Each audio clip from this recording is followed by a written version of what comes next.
لا خوش نصیب کہ آج تمام عالم اسلام میں 1 بلین مسلمانوں کے بچے گمراہی کی طرف ہیں۔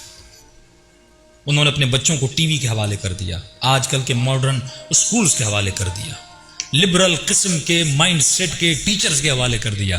ہم نے بھی یہی کیا ہے، لیکن امام حسین ہمیں ایک ہدیہ دے کر گئے جس کا نام ہے فرش ازا۔ پورا سال یہ بچہ اس دنیا کی گمراہی گلیوں میں گھومتا ہے، لیکن جیسے محرم کا چاند نظر آتا ہے حسین بلا کے سے فرش ازا پہ بٹھاتے ہیں۔ یہ درس، یہ طریقہ 2 مہینہ آپ کے بچے قال رسول اللہ، قال امیر المؤمنین، قال جعفر الصادق اس ممبر سے سنتے ہیں۔ واللہ اگر یہ مجلسیں نہ ہوتی، ہم نے تو اپنے بچوں کو اتنا نہیں سکھایا۔ میرے بچے نے خیبر سنی تو ممبر سے سنی، خندق سنی تو ممبر سے سنی، کربلا کی عزاداری سنی تو ممبر سے سنی، مصائب امام حسین سنے تو ممبر سے۔ تصور کرے اگر ممبر نہ ہوتا ہم تو کتابوں کو کبھی اٹھاتے بھی نہیں۔ یہ کس کی زحمت تھی؟ یہ سیدہ زینب کی زحمت تھی۔ فرماتے اگر بی بی زینب نہ ہوتی آج تیرے پاس ایمان نہ ہوتا۔ اس پر بھی سجدے شکر کرو کہ اللہ نے تجھے 12 امامی بنایا۔ اسی پاکستان میں کچھ 6 امامی ہیں، کچھ 7 امامی ہیں، یعنی 6 تک تو آیا لیکن 7ویں تک نہیں پہنچا۔ یہ بھی نعمت خدا ہے کہ آپ کو لے جا کر امام زمانہ کے دروازے تک پہنچایا ہے۔ یہ بڑی نعمت نہیں ہے؟ انسان جنت کا آدھا راستہ جو آدھے راستے میں کٹ جائے، یعنی آپ بالکل جنت کے کنارے پر آئیں، لیکن سوال یہ ہے اس فکر سے زندگی گزارو جو فکر امام زمانہ تھی۔ فرماتے ہیں قیامت کے دن ہر آنکھ روئے گی۔ بسم اللہ سے سوال ہے؟ جی بسم اللہ۔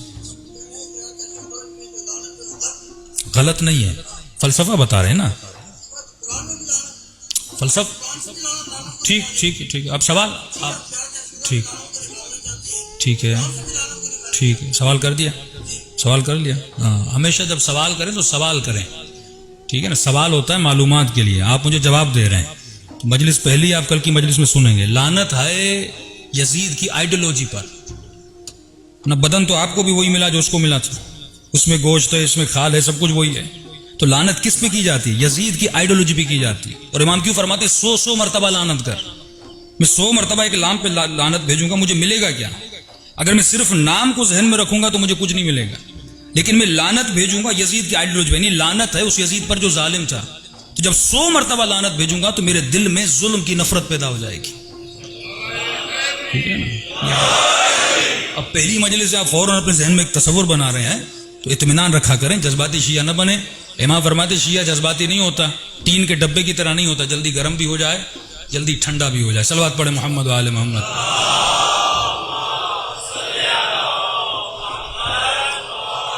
محمد وعجل فن، ہر شے کا ایک مفہوم ہے۔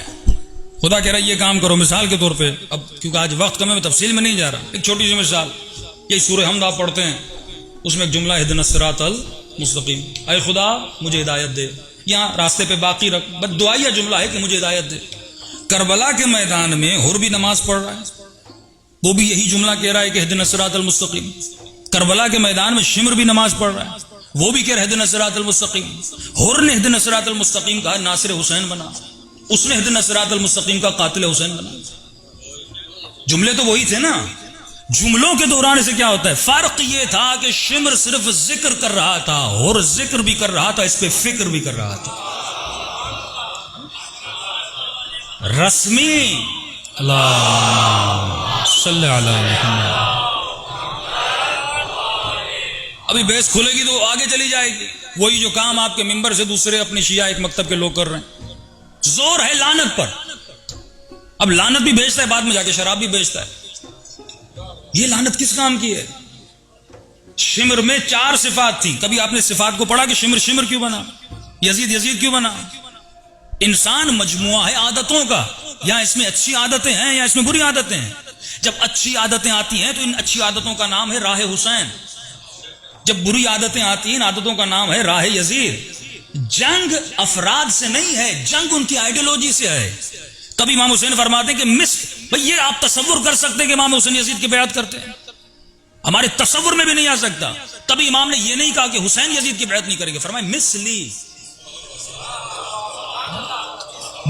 لا یبایع مثلی۔ امام ایک پیغام دے رہے ہیں کہ حسین تو کریں گے ہی نہیں، اور کہا یزید تیری بھول ہے کہ تو حسین سے، ارے حسین سے تو دور کی بات، جس کی فکر حسین جیسی ہے وہ بھی تیری بیعت نہیں کرے گا۔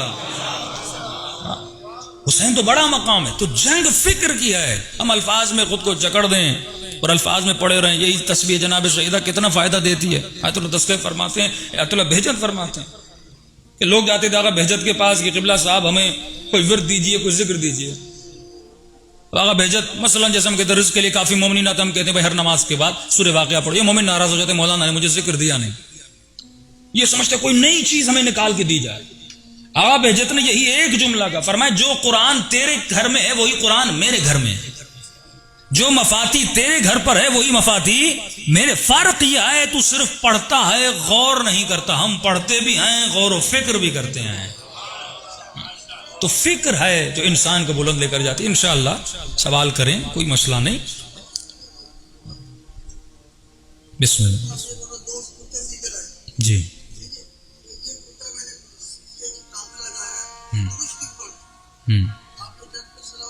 جی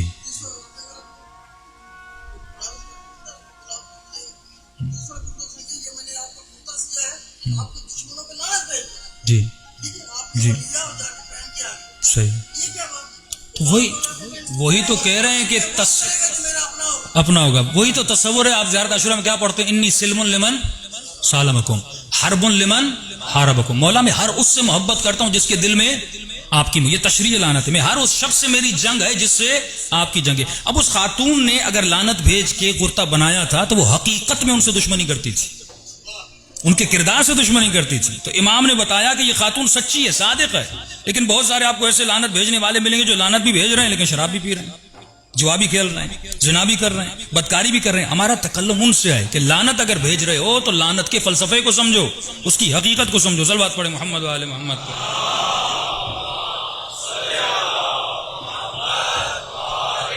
محمد وجل فرج۔ انشاءاللہ وقت ملا تو میں برادران سے کہوں گا کہ میں مجلس کا ٹائم پیریڈ کم کروں گا اور آخر میں 10 منٹ ہم سوال جواب کے رکھ لیں، تاکہ یک طرفہ مجلس نہ ہو اور ہم ان میں سے ہیں ہی نہیں کہ آپ کے سوالوں کا جواب نہ دیں۔ جو موضوع ہم بیان کریں اس پہ گرفت ہے، اس کو پڑھا ہوا ہے، اس کی تفسیر کو پتہ ہے۔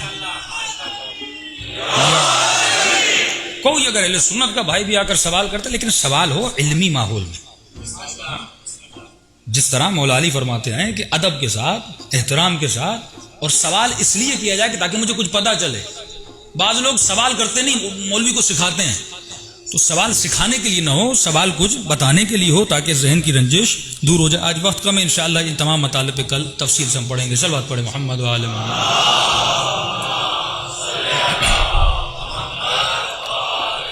محمد وعجل